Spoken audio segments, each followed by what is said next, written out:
pasteurs, mais voler leur temps, afin qu'ils n'aient pas le temps d'avoir une relation intime avec Christ.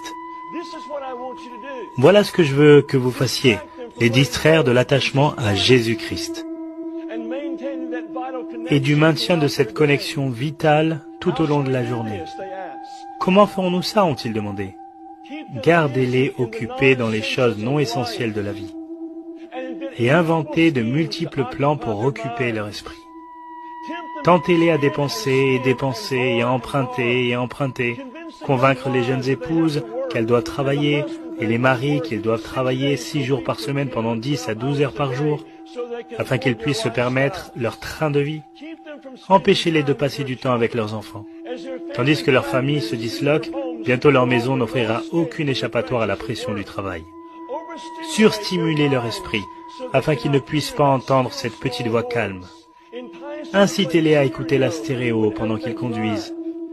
Faites qu'ils gardent la TV, les vidéos ou les CD constamment allumés dans leur maison.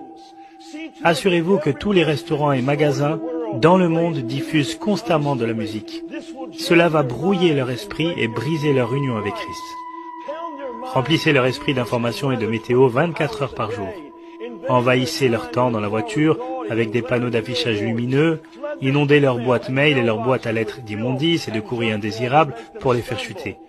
Même en vacances, laissez-les être excessifs. Faites-les revenir de leur congé, épuisés, inquiets et non préparés pour la semaine suivante. Ne les laissez pas aller dans la nature. Envoyez-les plutôt dans les parcs d'attractions, les événements sportifs, les concerts, les cinémas et les centres commerciaux. Et quand ils se rencontrent pour une communion spirituelle, ne les laissez pas parler de quoi que ce soit de profond ou de ce qu'ils affrontent. Découragez-les d'aimer sa présence quand ils sont ensemble. À la place, faites qu'ils craignent de s'ouvrir et remplissez leur temps de bavardage futiles, de rires frivoles et de potins afin qu'ils partent avec des consciences troublées et des émotions perturbées. Il existe un danger qui ne vient pas de la haine, mais de l'ombre plus douce et plus perverse de l'obéissance. Un danger qui ne pousse pas à l'acte violent, mais à l'acceptation tranquille. Ce n'est pas le mal volontaire qui inquiète ici, mais un type de stupidité, pas l'idiotie naïve, mais celle qui s'habille de raison, de bon sens et de conformité. C'est cette stupidité que Dietrich Bonhoeffer, théologien luthérien, a vue à l'œuvre dans l'Allemagne nazie. Et ce qu'il a vu n'était pas une horde de monstres, mais une procession d'êtres ordinaires, polis, éduqués, croyants, qui, sans violence apparente, sont devenus les instruments d'un mal colossal, pas par sadisme, par absence de jugement, par soumission à une logique qui n'était pas la leur. Cette stupidité, disait Bonhoeffer, n'est pas l'inverse de l'intelligence, elle est son abandon. Elle ne naît pas dans les ténèbres de l'ignorance, mais dans les couloirs bien éclairés de la société, des institutions, des croyances partagées. Elle est la lumière artificielle qui empêche de voir l'obscurité en soi. Elle s'installe lentement, dans le confort des habitudes, dans la sécurité des idées préfabriquées. Et lorsqu'elle triomphe, l'homme ne pense plus. Il répète, il ne doute plus, il croit, il ne choisit plus, il suit. Ce n'est pas une tragédie qui se joue, c'est une mécanique. Une mécanique qui transforme la conscience en réflexe, l'esprit critique en politesse sociale, la lucidité en marginalité. Et cette transformation est insidieuse. Elle ne se manifeste pas par des cris, mais par des silences, par des gestes quotidiens, par des vérités qu'on ne questionne plus, des règles dont on a oublié l'origine, mais qu'on suit parce que tout le monde les suit. Ce mal n'a pas besoin de méchants, il a besoin de fidèles. D'hommes et de femmes qui acceptent, reproduisent, protègent un ordre établi simplement parce qu'il est là. Et le plus effrayant, c'est que cela ne se voit pas. Car cette stupidité n'est pas hideuse, elle est bienveillante, elle sourit, elle se croit juste, elle s'indigne avec la foule, elle applaudit avec la majorité, et quand elle pointe du doigt celui qui doute, ce n'est pas par haine, c'est par devoir. Bonhoeffer n'a pas vu le diable, il a vu des citoyens modèles, des enseignants qui transmettent sans interroger, des médecins qui obéissent aux lois inhumaines, des prêtres qui bénissent l'impensable, tous convaincus de faire ce qu'il faut, tous persuadés que leur rôle est noble, tous devenus complices, non par cruauté, mais par l'abdication de leur conscience. Et c'est là que commence la vraie peur, car ce phénomène ne s'est pas arrêté en 1945. Il se reproduit, partout, en silence, dans les salles de classe, dans les bureaux, dans les écrans. Il prend 1000 formes, il change de nom, mais il suit toujours la même logique, substituer la pensée par l'opinion, le jugement par la réaction, la vérité par la narration dominante. Ce que Bonhoeffer nous a laissé n'est pas une critique de son époque, mais une carte pour lire la nôtre. Une carte de la soumission ordinaire, de la vertu transformée en outil de domination. Il a compris, bien avant les neurosciences, que la pensée est un acte douloureux, exigeant, solitaire. Et que face à cette souffrance, la majorité choisit le soulagement. Suivre, accepter, faire comme tout le monde. Il ne s'agit pas ici de moquer l'ignorance, mais de sonder l'abandon. L'abandon de cette flamme intérieure qui murmure « Et si c'était faux? Et si je me trompais ?» Car cette flamme est fragile, et le monde moderne, saturé de bruit, de vitesse, d'images, ne lui laisse presque aucun espace pour survivre. Aujourd'hui, la stupidité ne porte plus d'uniforme. Elle porte un costume, un badge, une opinion forte relayée par des likes. Elle ne se déclare pas, elle s'installe. Elle ne brûle pas les livres, elle les remplace par des slogans. Elle ne censurera pas vos idées, elle les noiera sous une mer de contenus insipides, de débats inutiles, de colère programmée. Elle est élégante, efficace, rentable. Les algorithmes qui nous entourent ne veulent pas que nous pensions. Ils veulent que nous réagissions, rapidement, émotionnellement, prévisiblement. Car un être humain qui pense est incertain, il doute, il change d'avis, il prend du temps, il est lent. Et dans un monde calibré pour l'instantané, la lenteur est un défaut, un coût. C'est pourquoi réfléchir aujourd'hui est un acte radical, non pas au sens politique mais au sens étymologique, un retour à la racine. Penser, c'est refuser la surface, refuser le confort des certitudes faciles, c'est prendre le risque de l'ambiguïté, de la nuance, de la solitude. Et c'est ce risque que la stupidité évite à tout prix. Bonhoeffer écrivait que la stupidité est plus dangereuse que la méchanceté, car contre la méchanceté, on peut protester, on peut la confronter. Mais contre la stupidité, nous sommes désarmés. Elle n'écoute pas, elle ne se laisse pas contredire. Elle se protège derrière des murs de bon sens, de morale collective, de consensus paresseux. Et elle est fière, car elle croit faire le bien. C'est cela le piège ultime. La stupidité ne se sait pas stupide. Elle se croit éveillée, elle se croit lucide, elle se croit du bon côté de l'histoire. Et c'est ce qui la rend inattaquable. Mais le pire, c'est qu'elle est contagieuse. Elle se propage à travers les discours dominants, les systèmes éducatifs, les traditions médiatiques. Elle s'installe dans les corps, par l'habitude, dans les esprits, par la répétition, dans les cœurs, par le besoin d'appartenance. Et bientôt, elle devient la norme. Ce n'est plus un écart, c'est une structure. Dans cette structure, ceux qui doutent sont vus comme arrogants, ceux qui questionnent comme dangereux, ceux qui pensent autrement comme suspects. La stupidité organisée transforme le questionnement en offense, l'analyse en agression. Elle protège le récit en diabolisant celui qui ose le défier. Elle ne tue pas directement, elle exclut, elle ridiculise, elle isole. Et plus elle est partagée, plus elle devient invisible. Bonhoeffer avait compris que cette force n'était pas une erreur du système, mais une condition nécessaire à son fonctionnement. Elle est ce qui permet à une société de continuer à tourner, même quand elle s'éloigne de toute humanité. C'est elle qui fait taire les voix dissonantes, qui facilite l'horreur sans que personne ne se sente coupable. Car tout le monde fait ce qu'on attend de lui, et ceux qui obéissent, obéissent avec ferveur. C'est là que réside le cœur de la théorie, la stupidité comme choix moral, non comme faiblesse intellectuelle. Un choix qui se fait lentement, imperceptiblement, à chaque fois que l'on accepte une vérité sans l'interroger. À chaque fois que l'on préfère le confort d'un rôle à la douleur du doute. Bonhoeffer, dans sa cellule, n'avait plus d'illusions. Il savait que la lutte ne se faisait pas contre un dictateur, mais contre une mécanique intérieure. Une mécanique qui transforme la conscience en docilité, l'éthique en conformité, l'intelligence en alibi. Et il savait que cette mécanique n'avait pas disparu. Aujourd'hui, elle vit dans les réseaux sociaux qui encouragent la réaction avant la réflexion, dans les médias qui remplacent l'analyse par le spectacle, dans les débats où gagner est plus important que comprendre. Elle vit dans les slogans, les algorithmes, les likes. Elle vit dans l'opinion qui fait l'économie de la pensée. Mais elle vit aussi dans nous.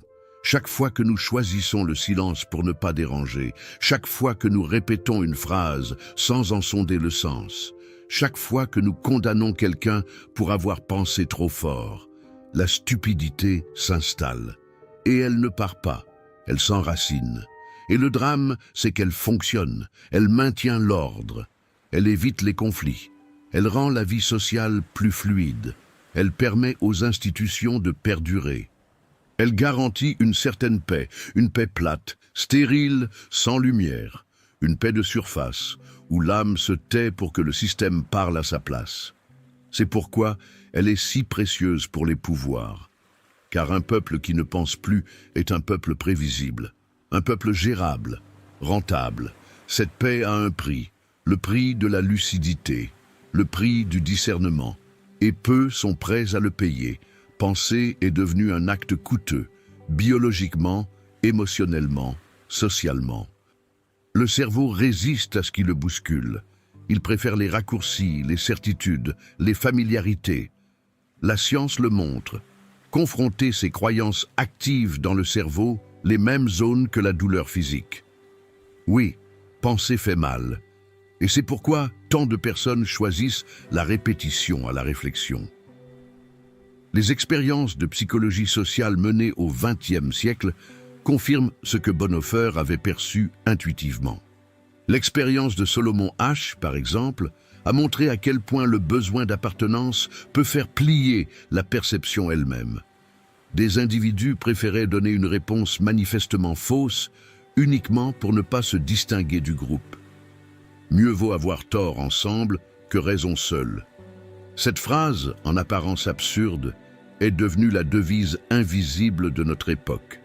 Et que dire de l'expérience de Milgram, des individus ordinaires, capables d'administrer des souffrances à un inconnu, simplement parce qu'une autorité le leur demandait. Ils tremblaient, ils doutaient, mais ils obéissaient, car ils ne se sentaient plus responsables. Ils étaient devenus instruments, et en tant qu'instruments, ils ne pensaient plus, ils exécutaient. Ce n'est pas la haine qui les guidait, c'était la dissociation, la perte du lien entre soi et ses actes. C'était la forme moderne du mal, celle qui passe par l'oubli de soi. Dans ce contexte, la stupidité devient une forme de complicité, une complicité tranquille, sans malveillance, mais d'autant plus dangereuse, car elle est collective, parce qu'elle est célébrée, parce qu'elle est fonctionnelle. Aujourd'hui, cette complicité se décline en hashtag, en indignation programmée, en prise de position mécanique sur des sujets que l'on ne comprend pas. Des foules entières défendent des causes dont elles ne connaissent ni l'histoire ni les conséquences. Et pourtant, elles sont sûres d'elles. Car la stupidité moderne ne doute jamais. Elle est sûre de son bon droit, sûre de sa moralité, sûre d'être du bon côté. Mais il n'y a pas de bon côté dans une société qui a externalisé la pensée. Il n'y a que des échos. Et plus l'écho est fort, plus il donne l'illusion de la vérité. On répète ce que d'autres ont dit. On se rassure dans la similarité. On se perd dans le bruit. Et dans ce bruit, le silence intérieur devient inaudible. C'est ce silence que Bonhoeffer voulait raviver. Ce moment où l'on s'arrête, où l'on retire les masques, où l'on regarde en soi non pour y trouver des réponses, mais pour enfin poser les bonnes questions. Ces questions ne sont pas confortables. Elles blessent, elles déracinent, elles n'offrent aucune récompense immédiate. Elles ne flattent pas l'ego. Elles dérangent les certitudes. Elles isolent, mais elles sont nécessaires. Penser aujourd'hui, vraiment penser, c'est accepter d'être seul, c'est vivre sans tribu idéologique, sans club de validation, c'est refuser les facilités de l'indignation automatique, c'est préférer la complexité à la clarté artificielle, c'est regarder une idée sous tous les angles, jusqu'à en perdre ses contours rassurants. Et c'est précisément cela qui est devenu dangereux. Nous vivons une époque où la pensée indépendante est perçue comme une hérésie, où la nuance est suspecte, où le doute est interprété comme une trahison, où chercher la vérité n'est plus un idéal, mais une menace. Car la vérité, quand elle surgit, trouble les équilibres. Elle met à nu les narrations, elle détruit les masques, elle exige du courage, et ce courage, peu long encore. La société préfère ceux qui réagissent à ceux qui contemplent. Elle préfère ceux qui hurlent à ceux qui murmurent. Elle préfère l'émotion à la raison, la visibilité à la profondeur. Tout est conçu pour distraire, simplifier, accélérer. Et dans cette accélération, la pensée devient un obstacle. Celui qui prend le temps de réfléchir ralentit la machine. Il devient suspect, inutile, arrogant, difficile à gérer. C'est pourquoi le penseur est aujourd'hui un dissident. Non pas parce qu'il veut se rebeller, mais parce qu'il ne peut plus faire semblant, parce qu'il ne sait plus répéter. Parce qu'il a vu ce que Bonhoeffer avait vu, que le véritable danger ne vient pas des dictateurs, mais des esprits endormis, des consciences absentes, des intelligences domestiquées. Et lorsqu'on voit cela, on ne peut plus l'ignorer. On ne peut plus revenir en arrière. Penser devient alors un devoir moral, une exigence intime, une fidélité à soi. Mais ce devoir a un prix. Vous serez incompris, vous perdrez des amis, vous serez taxé d'élitiste, de marginal, d'inadapté. Vous ne serez pas célébré, vous ne serez pas populaire, mais vous serez libre, indomptable, authentique. Et cette liberté n'a pas de prix, car lorsque vous reprenez le contrôle de votre pensée, plus rien ni personne ne peut vous posséder. Vous n'êtes plus un pion, vous devenez un être humain complet, capable d'erreur, oui, mais aussi capable de conscience. C'est ce que Bonhoeffer a voulu nous transmettre depuis sa cellule, avant d'être exécuté. Il savait que penser était dangereux. Mais il savait aussi que ne pas penser était fatal. Maintenant, vous le savez aussi, et ce savoir est un fardeau, mais c'est aussi une clé pour ne plus jamais dormir en marchant, pour ne plus jamais offrir votre esprit aux récits préfabriqués, pour redevenir souverain dans un monde de servitude volontaire, car le silence n'est plus une option, et la lucidité, désormais, est un acte de résistance. Pensée après pensée, fissure après fissure, c'est ainsi que l'on s'éveille. Et c'est ainsi que nous vous invitons ici, à Derrière les yeux, à faire partie de cette lente et précieuse reconquête de la conscience. Partagez vos doutes, vos silences, vos révoltes intérieures. Ensemble, tissons cette fragile mais tenace tapisserie d'esprit encore libre. Nous avons été trompés et dépouillés sans merci. En effet, on nous a enlevé notre héritage le plus profond, nos mythologies débordant de puissance, de sens et de force. En lieu et place, on nous a imposé une culture artificielle, créée pour servir les intérêts des élites. Ainsi, ces forces dominantes cherchent à nous maintenir distraits et occupés, nous faisant mâcher des futilités, pendant que nous perdons le contact avec nos véritables racines. En conséquence, nous sommes constamment bombardés de récits fabriqués, destinés à nous manipuler et à faire de nous des pions dans un gigantesque échiquier du pouvoir. Les puissants savent que les peuples privés de mémoire sont plus faciles à gouverner. C'est pourquoi ils ont remplacé nos dieux et héros par des idoles en plastique bon marché et des récits vides de sens. Cependant, lorsque nous retrouvons notre passé, nous nous libérons des chaînes imposées par ceux qui tirent profit de notre ignorance. Les mystères de l'alchimie et de l'univers vous fascinent ? Récupérez gratuitement votre exemplaire des tablettes d'émeraude, le mode d'emploi qui révèle les lois cachées de l'univers. Cliquez sur le lien dans la description et accédez-y dès maintenant. Tout ce que vous croyez savoir sur votre identité pourrait bien être une illusion élaborée non pas par vous, mais par des forces déterminées à maintenir l'humanité déconnectée de son véritable potentiel. En outre, Le sentiment croissant de vide et de désorientation qui touche notre société n'est pas une simple coïncidence. Il résulte d'un processus systématique qui nous coupe de nos racines les plus profondes, de notre ADN mythologique. Dans un monde où nous sommes constamment bombardés de récits superficiels et de valeurs jetables, peu de gens réalisent qu'ils vivent une histoire écrite par d'autres.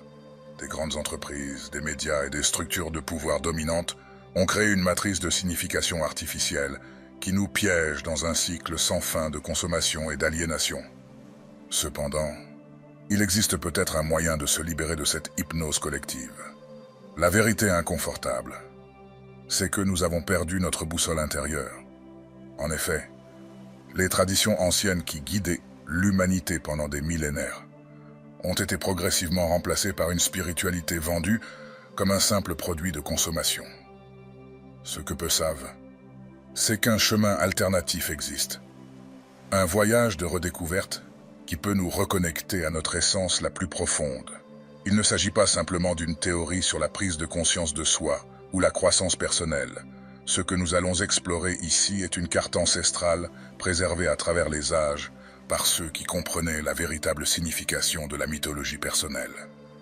Cette sagesse a été délibérément rendue obscure, mais elle n'a jamais été complètement perdue. Vous êtes-vous déjà demandé pourquoi, malgré toutes les promesses de trouver votre véritable soi, le sentiment de déconnexion continue de croître? Pourquoi les promesses de bonheur et d'épanouissement offertes par les tendances spirituelles modernes ne parviennent-elles jamais à combler ce vide? La réponse pourrait se trouver dans un lieu que peu osent explorer, au plus profond de notre propre récit mythologique. En effet, les anciens maîtres des traditions spirituelles ont déjà prédit ce moment, comme l'indiquent les textes anciens de l'Inde. Selon eux, nous vivons dans le Kali Yuga, l'âge des ténèbres, où notre connexion au sacré se perd progressivement. Cependant, ces mêmes textes révèlent que c'est précisément durant cette période que les graines d'une nouvelle conscience commencent à germer. L'éveil de la conscience mythologique n'est pas simplement un mouvement culturel ou spirituel supplémentaire. C'est une nécessité vitale pour préserver notre authenticité dans un monde de plus en plus artificiel. C'est un appel qui résonne profondément dans notre psyché, nous invitant à reprendre le contrôle de notre propre histoire. Ce questionnement nous amène à une autre réflexion. Que savaient les grandes civilisations du passé que nous avons oubliées? Pourquoi, à travers le temps et l'espace, les cultures ont-elles développé des récits remarquablement similaires sur la nature de la conscience humaine? La réponse à ces questions révèle une vérité inquiétante. Il existe un réseau invisible de sagesse reliant toutes les traditions authentiques de l'humanité. Bien que les académies modernes considèrent souvent les mythes anciens comme des récits primitifs ou de simples allégories, une analyse plus approfondie montre qu'ils sont porteurs d'un système sophistiqué de transmission du savoir. Les Eddas nordiques, par exemple, ne sont pas de simples histoires de dieux et de géants. Elles sont des cartes détaillées de l'esprit humain, codées dans un langage symbolique qui a traversé les âges. Ce modèle se retrouve aussi dans d'autres traditions apparemment sans lien, telles que le Popol Vuh Maya, la Bhagavad Gita indienne et le manuscrit de Iri des peuples d'Amérique du Sud, qui partagent une compréhension fondamentale de la nature multidimensionnelle de la conscience humaine. Il ne s'agit donc pas d'une coïncidence, mais de la preuve d'une source commune de sagesse. Prenons également en compte le concept de la mort spirituelle et de la renaissance, que l'on retrouve dans presque toutes les traditions anciennes. À première vue, il pourrait s'agir d'un simple thème religieux récurrent. Pourtant, des textes comme le Bardo Todol tibétain et les mystères grecs d'Éleusis révèlent que ce concept est en réalité une carte précise du processus de transformation de la conscience. Ce savoir que la psychologie moderne commence seulement à redécouvrir démontre que les anciens n'étaient pas primitifs dans leur compréhension de l'esprit humain. Le Coran parle des 7 cieux de la conscience, tandis que les traditions chamaniques sibériennes décrivent un arbre du monde avec 9 niveaux. Ces descriptions ne sont pas de simples métaphores poétiques, mais des représentations exactes d'états modifiés de conscience, minutieusement cartographiés au fil de millénaires d'exploration intérieure. Ce qui rend cette découverte encore plus remarquable, c'est la façon dont ces traditions ont préservé leur sagesse. contrairement aux livres modernes qui deviennent obsolètes en quelques années. Les mythes anciens ont su conserver leur pertinence pendant des millénaires, grâce à des systèmes ingénieux de codification symbolique qui résonnent profondément avec l'inconscient humain. En fait, votre histoire personnelle, l'histoire que vous croyez être la vôtre, est une construction artificielle créée par des forces dont vous n'avez même pas conscience. Ce que nous appelons le soi est souvent un patchwork d'attentes sociales, de conditionnements familiaux et de récits culturels imposés. Mais au-delà de cela, il existe une histoire plus profonde, un récit ancestral qui palpite sous la surface de notre conscience quotidienne. Cette prise de conscience peut être déstabilisante, mais elle est aussi libératrice. De plus, comme l'a souligné le Dr James Hillman dans son œuvre sur le code de l'âme, chaque être humain porte en lui une graine de destinée, un récit unique qui attend d'être exprimé à travers les expériences de la vie. Cependant, ce récit originel est souvent étouffé par des couches de conditionnement social. Récupérer votre véritable histoire personnelle revient à restaurer un manuscrit ancien. Tout comme les archéologues enlèvent les couches de sédiments pour révéler des artefacts précieux, nous devons ôter les couches de conditionnement qui obscurcissent notre histoire originelle. Ce travail demande un courage exceptionnel, car chaque couche enlevée peut exposer des vérités inconfortables sur qui vous êtes vraiment. Vous êtes-vous déjà demandé pourquoi certains récits, situations ou motifs semblent se répéter dans votre vie? La réponse réside probablement dans ce que Jung appelait les archétypes, des motifs universels d'expérience qui façonnent notre parcours personnel. Ces archétypes ne sont pas des pièges psychologiques. Ils sont des portes d'entrée vers la libération. Lorsqu'ils sont compris correctement, ces moments clés de la vie qui semblent être des accidents ou des coïncidences aléatoires révèlent souvent un modèle plus profond lorsqu'ils sont vus à travers le prisme de la mythologie personnelle. Comme le dit un proverbe soufi ancien, « Ce que vous cherchez vous cherche ». Ce n'est pas simplement une métaphore poétique, mais une description précise de la manière dont notre récit intérieur se manifeste dans le monde extérieur. De plus, la science moderne commence à peine à saisir ce que les anciens sages savaient depuis toujours. Notre perception de la réalité est fondamentalement narrative.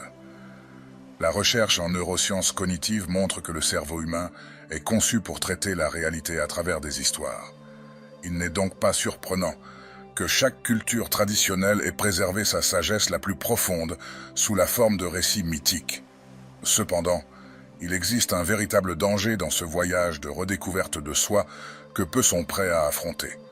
La société contemporaine, avec son insistance sur la pensée positive et la gratification immédiate, a créé une version édulcorée et parfois nuisible du travail avec les récits personnels. Comme l'a averti le maître Zen Dogen, une connaissance superficielle de soi peut être plus dangereuse que l'ignorance totale. Le véritable travail avec le récit personnel exige une plongée profonde dans l'inconscient, où non seulement nos plus hauts potentiels résident, mais aussi nos ombres les plus profondes. Il s'agit d'un processus exigeant discernement, courage et idéalement l'accompagnement de quelqu'un ayant déjà navigué dans ces eaux tumultueuses. Alors, que feriez-vous si vous découvriez qu'il existe une carte ancestrale pour transformer la conscience, préservée à travers les âges, par des initiés qui comprenaient réellement le pouvoir de la mythologie personnelle? Cette carte n'est pas cachée dans un temple lointain, ni gardée par des sociétés secrètes. Elle est codée dans votre propre psyché, attendant d'être activée par un processus délibéré de redécouverte de soi. Comme les traditions ésotériques de toutes les cultures l'ont longtemps averti, la véritable transformation ne vient pas de rituels externes ou de pratiques superficielles. Le vrai travail de transmutation de la conscience suit un modèle universel qui se déploie en 3 mouvements distincts mais interconnectés. Nous appelons ce processus le chemin triple de transformation, qui trace une route pratique vers l'éveil de la conscience mythologique. Le premier mouvement est la découverte du récit personnel, une plongée profonde dans la conscience de soi qui dépasse la psychologie superficielle à laquelle nous sommes habitués. Ce n'est pas un exercice typique d'introspection, c'est une véritable archéologie de l'âme qui vous oblige à remettre en question toutes les hypothèses sur votre propre histoire. Comme l'enseigne la tradition soufie, pour trouver la vérité, vous devez mourir avant de mourir. C'est-à-dire que vos anciens récits doivent être démantelés, afin de laisser émerger votre véritable histoire. Vous pourriez découvrir que beaucoup de vos souvenirs les plus significatifs, ceux qui définissent votre identité, sont en réalité des constructions rétrospectives, créées pour donner un sens à des expériences que votre esprit n'était pas prêt à traiter à l'époque. Cette prise de conscience peut être déstabilisante, mais elle est aussi profondément libératrice. Le deuxième mouvement, celui du sauvetage des mythes ancestraux, révèle une vérité encore plus étonnante. Vos expériences personnelles, aussi uniques soient-elles, suivent des motifs archétypaux, codés dans les grands récits mythiques de l'humanité. En commençant à explorer les traditions de vos ancêtres, vous découvrirez qu'elles ont laissé derrière elles un manuel détaillé pour naviguer dans les défis que vous affrontez aujourd'hui. Ce travail n'est pas un simple exercice académique d'étude des mythes. C'est une reconnexion vivante avec une sagesse inscrite dans votre ADN culturel. Les histoires, légendes et enseignements de vos ancêtres ne sont pas des reliques du passé. Ce sont des outils sophistiqués pour transformer la conscience, prêts à être réactivés dans votre esprit. Le troisième mouvement, la création et la transmission de votre propre mythologie, est l'endroit où se produit la véritable alchimie. C'est à ce moment-là que vous cessez d'être un consommateur passif des récits culturels et commencez à créer activement du sens. Vos expériences personnelles, désormais éclairées par la sagesse ancestrale, peuvent se transformer en une nouvelle mythologie vivante qui servira de guide pour les autres. Ce processus n'est ni linéaire, ni prévisible. Comme l'enseignent les traditions helléniques, la transformation suit des schémas en spirale plutôt que des lignes droites. Vous revisiterez ces mouvements plusieurs fois, chaque fois en atteignant un niveau plus profond de compréhension. Ce qui semblait autrefois une vérité absolue peut s'avérer être seulement la surface d'un mystère beaucoup plus profond. Les recherches récentes en neuroplasticité et en épigénétique suggèrent que des changements profonds dans la psyché exigent un processus soutenu de reprogrammation du cerveau, ce que les pratiques anciennes de travail avec les récits mythiques sont capables d'accomplir. Vous vous êtes peut-être déjà demandé pourquoi l'humanité semble plus misérable et déconnectée que jamais, malgré un confort matériel plus grand que celui des rois d'autrefois. La réponse à cette question dévoile une conspiration silencieuse qui se déroule depuis des siècles. Le remplacement systématique des récits sacrés par des histoires de consommation et d'accumulation matérielle. Le matérialisme moderne n'est pas simplement une philosophie économique. Il s'agit d'une technologie sophistiquée de contrôle social qui œuvre en détruisant les récits ancestraux.